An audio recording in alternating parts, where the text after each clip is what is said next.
Let's get more political reaction on the story. Joining us is DA Health spokesperson Michelle Clark and UDM leader Bantu Holomisa. A very good evening to you both. Appreciate your time on Inner Focus. General Holomisa, allow me to start off with you. Let's talk about how the National Council of Provinces proceeded with the National Insurance Health Bill and what has led to its adoption. Well, of course, this process is culminated in today's approval by the NCOP after a thorough consultation and discussions, and the National Assembly, of course, approved it, and then it was referred to the NCOP. The next step now will be for the President, if he is satisfied, to sign the bill, but it doesn't mean that immediately we would be in a position to effect this bill, because we still have to have a budget for it. The Department of Health and National Treasury must tell us where will the money come from and so on. And secondly, the infrastructure in a number of hospitals needs to be improved. I'm from Eastern Cape. Almost 32 hospitals in that region are facing many challenges, let alone the availability of medical doctors. So I see this as a first step in a long process to effect this. And also, we must also not be blind to the fact that this bill is not only going to benefit South Africans only, but it will also affect those who are here from outside illegally and those who will be coming from neighboring countries just for health reasons. So we need to make sure that when we plan and budget, it's not only for the people who live within the borders of South Africa. Experience has taught us that people who come across from neighboring countries to get health services, and whether the private, we will have the personnel to handle those floods it's a debate for another day. Michelle, General Holomisa makes some interesting points, but before we go into those, let's get your reaction as the DA Health spokesperson. I'd imagine that you've thoroughly thought this through and obviously were advocating for a certain position. What is your reaction? So the DA does not support the NHI bill, and I think Member Holomisa highlighted some of those issues. The problem with the NHI bill is that it promises what it can reasonably not deliver. Universal health care is a reasonable, lofty and ideal, and the DA really supports universal health care. But we support quality universal health care. And can the NHI deliver on this? No, it cannot. Currently, the public health service is under severe pressure. Hospitals and clinics are in a desperate state of disrepair, fraught with corruption, suffocating under increasing medico-legal claims, severely understaffed with regular medicine stockouts. I sent a question in February to the Minister, and he revealed that only 55% of public health facilities managed to comply to the ideal clinic status. Now, the ideal clinic regulations are within the NHI bill, and these hospitals are expected, South Africa's hospitals and public health care is expected to comply to the specification of the ideal clinics.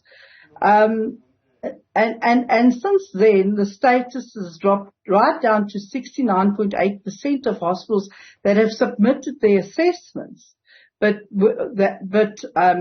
was found unsatisfactory. So that just gives you an idea of how bad the infrastructure is within our hospitals. And I can assure you, I visit hospitals throughout the country, and I know what I've seen personally because I'm on the ground. So, sure, for a while the private health sector might form part of the calculation of NHI as said in the bill, but for how long do we expect the private healthcare facilities and practices to stay afloat? And if we just look at the track record in terms of payments, etc., will our doctors be paid properly for their services? Will they be paid within 30 days? So that's a huge issue as well within the healthcare system. Never mind keeping the standard of care, keeping up to the standard of care. And we talk about medical aids which will have no purpose almost overnight. And what happens to all those employees that are suddenly unemployed? And let's not forget that instead of 80% of people depending on the public health system, you would now have 100% of people depending on the public health system, which would make the public health system completely overburdened, where you have 7.5 million people in South Africa who are on medical aids at the moment, and they will automatically be shifted over to a very burdened public health sector as it is already. Now, General, and of course, as Member Holomisa said, the cost. Who's going to fit the costs? They're talking about doing away with medical aid credits. They're talking about increasing taxes. They're talking about companies that subsidize their staff's medical aids to take those contributions towards the funding. There's no clear indication as to how this bill will be funded at this stage. General Holomisa, you raised some issues there, and one of those issues was around how individuals from neighboring countries come into South Africa and access their health services here, and I'd imagine that the vast majority of them do not pay for this service.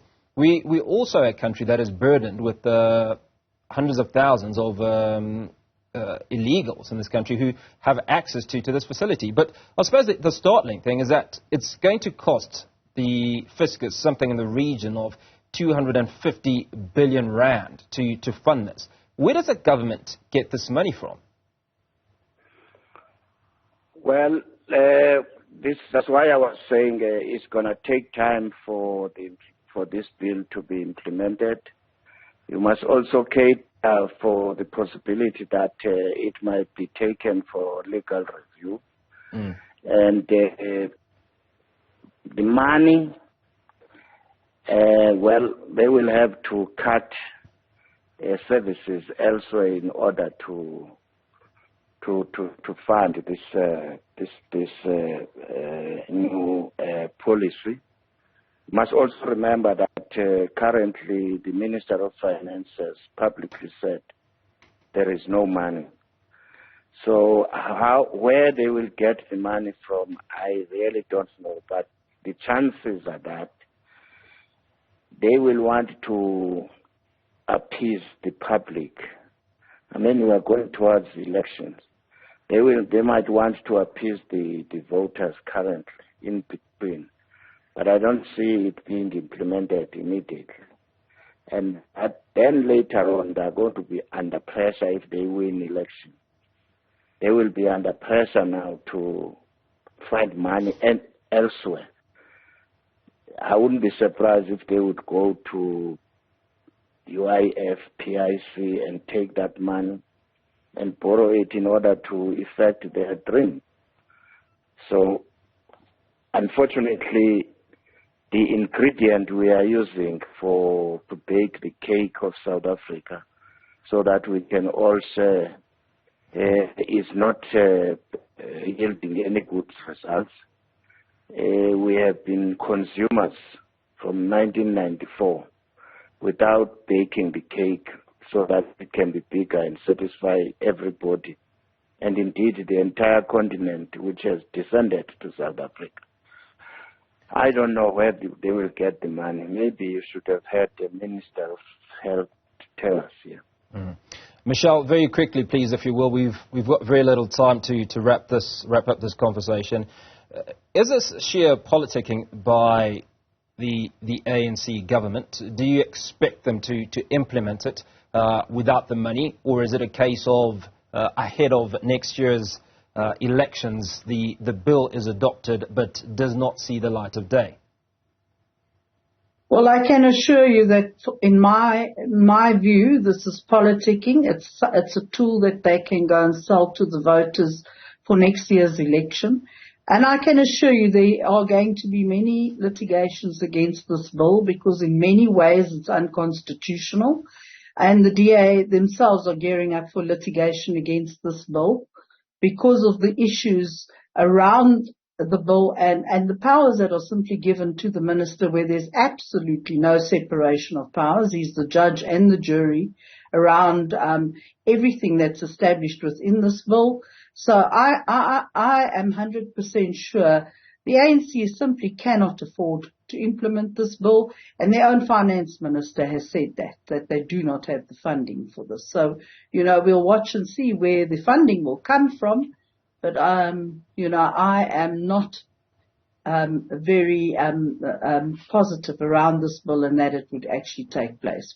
And over and above what I've just said is that our infrastructures, the ailing infrastructure, just cannot cope with for the needs of what's specified in this bill in terms of the ideal clinic specifications and regulations. Michelle Clark, DA Health spokesperson, and UDM leader General Bantu Holomisa, thank you so much for speaking to us this evening on In Focus.